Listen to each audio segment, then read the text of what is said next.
ఈ నెల 28 హఠాత్తుగా విడుదలయ్యేందుకు సిద్ధమవుతున్న బాహుబలి 2 సినిమాపై మరో వివాదం రాచుకుంది. చరిత్రలో ఏ సినిమాకు లేని విధంగా చంద్రబాబు ప్రభుత్వం బాహుబలి 2కు మాత్రమే 6 షోలు ప్రదర్శించేలా అనుమతి ఇవ్వడంపై అభ్యంతరాలు వ్యక్తం అవుతున్నాయి. ప్రభుత్వ నిర్ణయం 100% చట్ట వ్యతిరేకమని 6 షోలకు అనుమతిస్తూ జారీ చేసిన ఉత్తర్వులు వెంటనే రద్దు చేయాలని తెలుగు సినీ ప్రేక్షకుల సంఘం డిమాండ్ చేస్తుంది.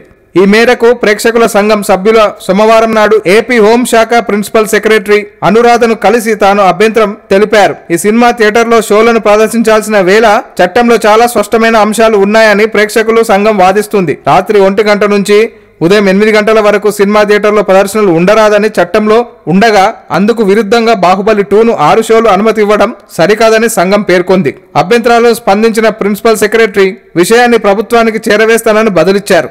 ఒకవేళ సకాలంలో ప్రభుత్వం స్పందించకుంటే సంఘం సభ్యులు కోర్టును ఆశ్రయించే అవకాశాలున్నాయి.